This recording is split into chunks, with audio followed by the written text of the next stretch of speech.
आजकल कहीं स्टूडेंट कहते हैं कि टाइम टेबल नहीं बना पाते और बनाते हैं तो उसे फॉलो नहीं कर पाते। आखिर इस टाइम टेबल बनाने से क्या फ़ायदा होता है? तो आज की इस वीडियो में आपका ऐसा टाइम टेबल बनवाऊंगा जो टॉपर फॉलो करते हैं, इसलिए वीडियो को लास्ट तक पूरा देखना। कई बार स्टूडेंट टाइम टेबल बना लेते हैं पर उसे फॉलो नहीं कर पाते और उस डर की वजह से वो टाइम टेबल बनाना ही छोड़ देते हैं। मैं आपसे कहूँ कि टाइम टेबल को फॉलो कोई नहीं कर पाता। अब आप सोच रहे होंगे कि ये क्या बात है, क्या टाइम टेबल को फॉलो कोई नहीं कर पाता? सुन के थोड़ा अजीब लग रहा होगा पर यही रियलिटी है।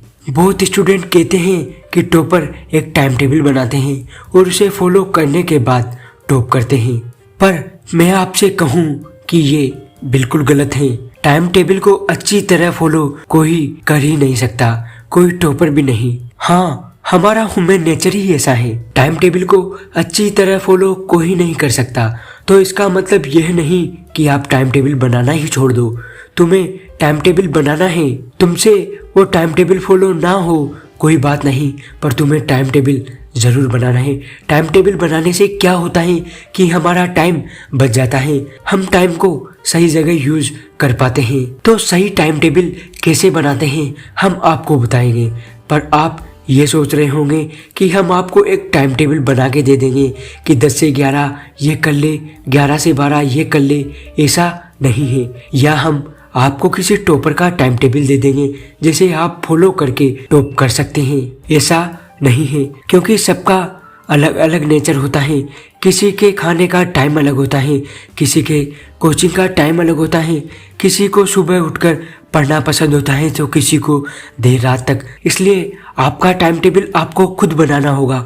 मैं तो बस आपको कुछ टिप्स बताऊंगा जिससे कि आप एक अच्छा टाइम टेबल बना सकते हैं। 2 तरह के टाइम टेबल होते हैं, एक लॉन्ग टर्म टाइम टेबल और दूसरा short term time table. Long term time table वो होता है जो हम 1 महीने के लिए या 1 वीक के लिए बनाते हैं, और शॉर्ट टर्म टाइम टेबल वो होता है जो हम 1 दिन के लिए बनाते हैं। तो अब आप सोच रहे होंगे कि हमें कौन सा टाइम टेबल बनाना चाहिए, लॉन्ग टर्म टाइम टेबल या फिर शॉर्ट टर्म टाइम टेबल? तो मैं आपको सजेस्ट करूँगा कि आपको शॉर्ट टर्म टाइम टेबल बनाना है, यानी कि एक पूरे दिन का टाइम टेबल। तो इससे क्या होता है कि आपको हर घंटे का पता होता है कि इसमें मुझे क्या करना है। तो सबसे पहले आपको अपना डेली टारगेट बनाना होगा।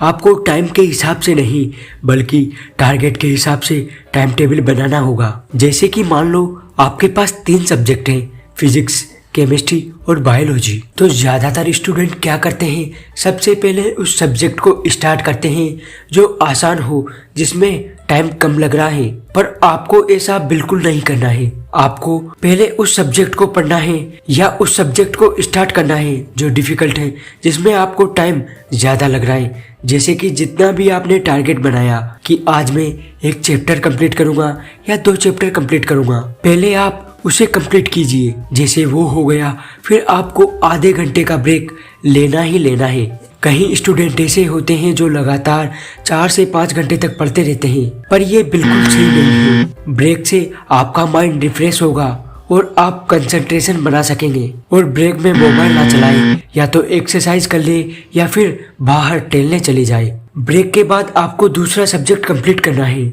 आपने जिस सब्जेक्ट का जितना टारगेट बनाया है उसे पूरा करें। ये नहीं है कि यार थोड़ा सा रह गया है, इसे कल कर लूँगा। ऐसा बहुत से स्टूडेंट के साथ होता है कि जो बचता है उसे कल पर छोड़ देते हैं और उसे नहीं कर पाते, इसलिए उनको जो समझ में आ रहा है उसे भी भूल जाते हैं। इसलिए जो भी आपने टाइम टेबल बनाया है उसे कंप्लीट जरूर करें। अगर आपको थोड़ा ज़्यादा समय हो गया है और आप थक चुके हैं तो आप 5 या 10 मिनट का ब्रेक ले लीजिए, पर आपको उसे पूरा जरूर करना है, कल पर बिल्कुल ना छोड़े। और आखिरी सब्जेक्ट में भी यही आपने टारगेट बनाया है उतना पढ़े। और अगर आपने जो भी टारगेट बनाया है वो पूरा हो गया है, फिर भी आपके पास टाइम बच गया है, तो फिर आप घूमने जा सकते हैं, क्योंकि हमारे माइंड को भी रेस्ट की ज़रूरत होती है। जो मैंने आपको बताया कि आपको सबसे पहले अपने टारगेट को कंप्लीट करना है और उसके बाद आपका जितना भी टाइम बचता है आप उसमें कुछ भी कर सकते हैं। आखिरी और सबसे इम्पोर्टेंट टिप्स, रिवीजन। हाँ, हमारी पढ़ाई में सबसे इम्पोर्टेंट अगर कोई चीज़ है तो वो है रिवीजन। अगर हम रिवाइज ना करें तो ये तीनों टिप्स किसी काम की नहीं। इसलिए डेली रिवाइज का टाइम टेबल भी बनाएं। जैसे कि आप पढ़कर आए उसको एक बार रिवाइज जरूर करना, ताकि आप जब भी दूसरे दिन जाओ तो वो आपको याद रहे, आप सवाल बना पाओ। ये जो मैंने आपको बताया है इसके हिसाब से आपको अपना टाइम टेबल बनाना है। मैंने सिर्फ पढ़ने का टाइम टेबल बताया है, बाकी आपको अपने हिसाब से बनाना है।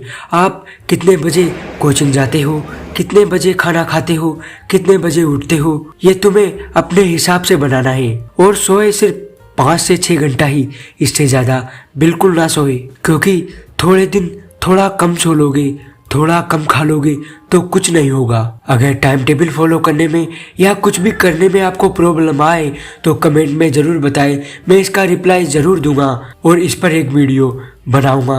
बस आज के लिए इतना ही। वीडियो पसंद आए तो वीडियो को लाइक और ऐसी इंटरेस्टिंग वीडियोस के लिए चैनल को सब्सक्राइब ज़रूर कर ले। जय हिंद।